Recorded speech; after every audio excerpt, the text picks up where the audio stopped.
Hello students, welcome back all of you.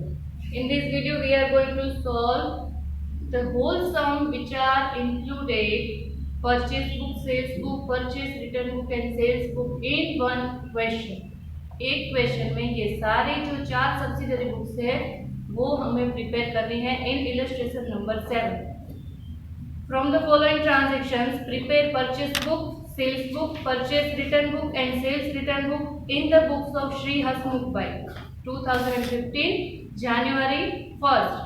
Purchased goods of rupees 10,000 from Dhruvil at 10% rate discount. Bill number 110.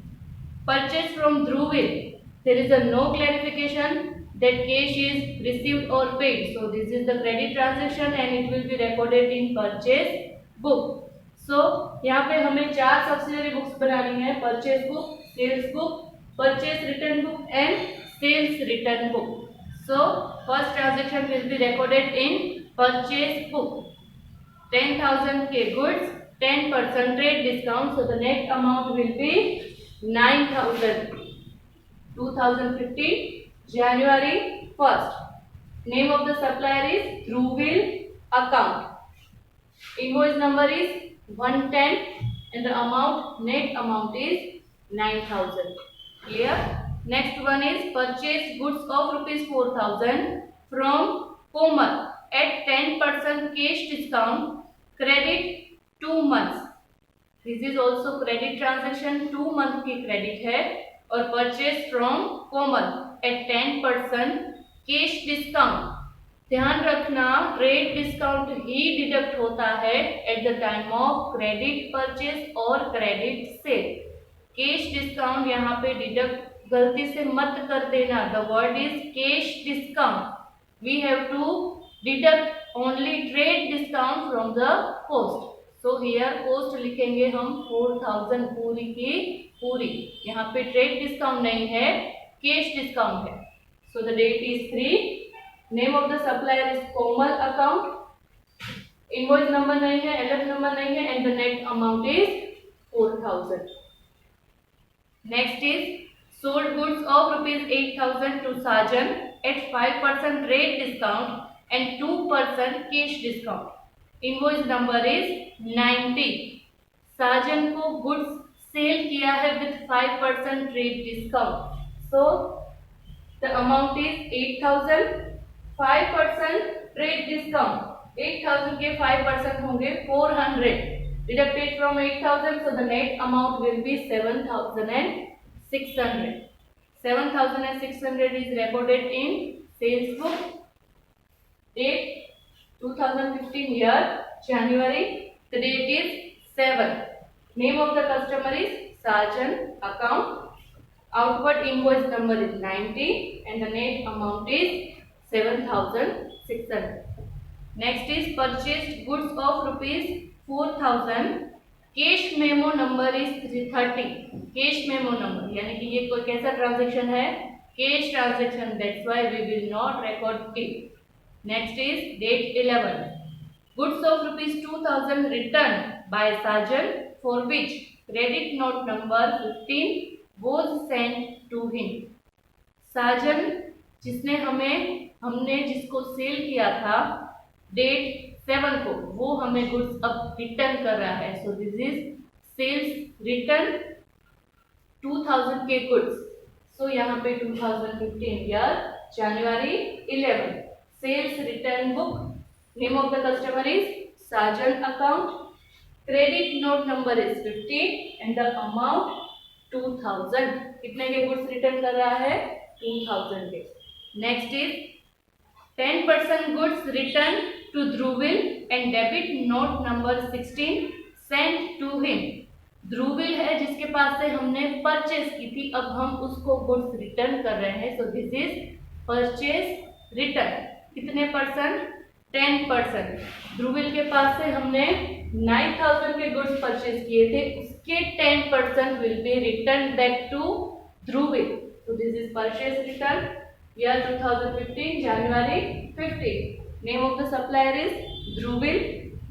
Debit note number is 16 and the amount is 900. 10% of net amount.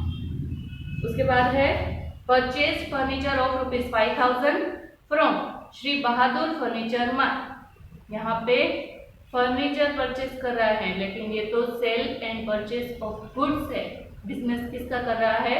Goods के selling और purchasing का। तो यहाँ पे furniture asset related transaction हो गया, तो इसमें रिकॉर्ड नहीं होगा। ये किसमें रिकॉर्ड होगा? जर्नल प्रॉपर में।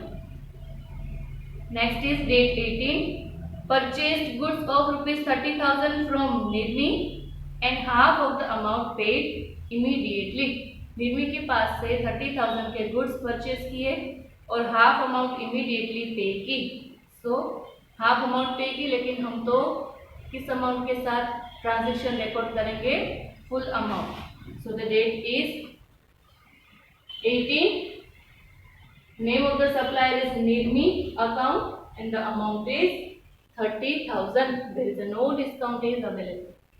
Next one is the entire goods purchased from Nirmi sold to Heli for ₹36,000 at 10% rate discount. Invoice number is 100. Credit period of 3 months. निर्मी के पास से जो हमने गुड्स परचेज किए थे, सारे के सारे गुड्स 36,000 में किसको बेच दिए? हेली को 36,000 में, and with 10% rate discount. Date 19, goods of worth ₹36,000, उसके ऊपर 10% रेट डिस्काउंट माइनस 3,600, तो the net amount will be 32,400। तो हेली को कितने में सेल किए हमने? 32,400। सो सेल्स बुक में date 19, name of the customer is Haley and the net amount, invoice number is 100 and the net amount is 32,400. ये वाला 32,400, right? Next is Haley returned half of the goods sold to her and same were returned to Nirmi. एक ही sentence में दो transaction include है। निर्मी ने हमको, यानी कि हेली ने निर्मी को, हेली ने हमको जो है वो रिटर्न किया, और हमने किसको रिटर्न किया? निर्मी को, क्योंकि निर्मी के पास से हमने परचेज किया था और सेल किया हेली को। अब हेली सबसे पहले हमें रिटर्न करेगा और हम किसको रिटर्न करेंगे? निर्मी को। तो एक ही सेंटेंस में दो ट्रांजेक्शन इंक्लूडेड है, लेकिन there is a difference in the amount. किस तरह से? Haley, first of all Haley return half of the goods sold to her, ये हो गया हमारे लिए सेल्स रिटर्न। सबसे पहले हेली को हमने 32,400 के गुड्स सेल किए थे, तो sales return from Haley is 50% of 32,400। इस नेट अमाउंट, जिस नेट अमाउंट से हमने हेली को सेल किया था, उसके 50% good Haley return to us. 32,400 के 50% 16,200। सो सेल्स रिटर्न में हम लिखेंगे डेट 20, हेली अकाउंट 16,200, राइट? ये हो गया फर्स्ट एडजस्टमेंट, एक ही ट्रांजेक्शन का हाफ। अब दूसरा, सेम वे रिटर्न टू निर्मी। अब निर्मी के पास से हमने परचेज किए थे 30,000, 50% हेली ने हमें रिटर्न किए, वो 50% हम किसको रिटर्न कर रहे हैं? निर्मी को। लेकिन द अमाउंट यहाँ पे चेंज होगी, निर्मी को हम 30,000 के हिसाब से रिटर्न करेंगे और हेली के पास से हम लेंगे 36,000 जो कि हमने उसको सेल किया था विद 10% रेट डिस्काउंट। तो यहाँ पे हम 32,400 के हिसाब से रिटर्न लेंगे और निर्मी को रिटर्न करेंगे 30,000 के हिसाब से। समझ में आ रहा है? Now purchase return to Nirmi 50% of 30,000 which is 15,000। So purchase return में date 20, Nirmi account 15,000। Clear? Next is Kanu placed an order for supplying goods of ₹12,000 at 10% rate discount. Place an order is non-economic transaction. Next is supplied goods to Kanu for his order. 300 added for labor. Invoice number 102. जो order दिया था कानू ने, उस हिसाब से हम उसको goods supply कर रहे हैं। इन डेट 24, तो यहाँ पे 24 12,000 के goods, 10% rate discount 1,200 deducted from 12,000, so the net amount will be 10,080. 800। सो इसकी हम इफेक्ट देंगे यहाँ पे sales book, date 24, name of the customer is Kanu account, 102 invoice number and 10,800 is net amount. Cash purchase of rupees 20,000 and cash sale 25,000. Both are cash transaction. That's why not recorded in any of this book. 31. Kanu returned half of the goods sold to him and it was agreed to give rebate of carriage in proportion. जो कि कनु को हमने cell किया था वो half of the goods return कर रहा है हमको। कितने सेल किए थे हमने उसको? 10,800, उसके हाफ विच इज 54,000।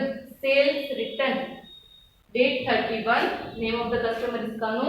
कितने के गुड्स रिटर्न किए? 10,800 के जो हमने सेल किए थे उसके हाफ 5,400। तो यहाँ पे सारे ट्रांजेक्शन कंप्लीट हो रहे हैं। अब चारों बुक्स को करना है close.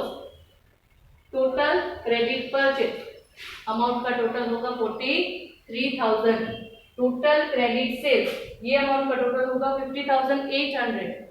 Total credit purchase return the total will be 15,900। Total credit sales return the total will be 23,600। जितने भी ट्रांजेक्शन है वो किस में आएंगे, किस बुक में रिकॉर्ड होंगे, वो डिसाइड करके ये चारों बुक में इफेक्ट देनी है। This is the most time sum for your exams. Clear? I hope कि ये सब आपको समझ में आ गया है। इसको अपनी नोटबुक में लिख लीजिए। मिलते हैं नेक्स्ट वीडियो में नेक्स्ट सम के साथ। तब तक के लिए take care and have a nice day.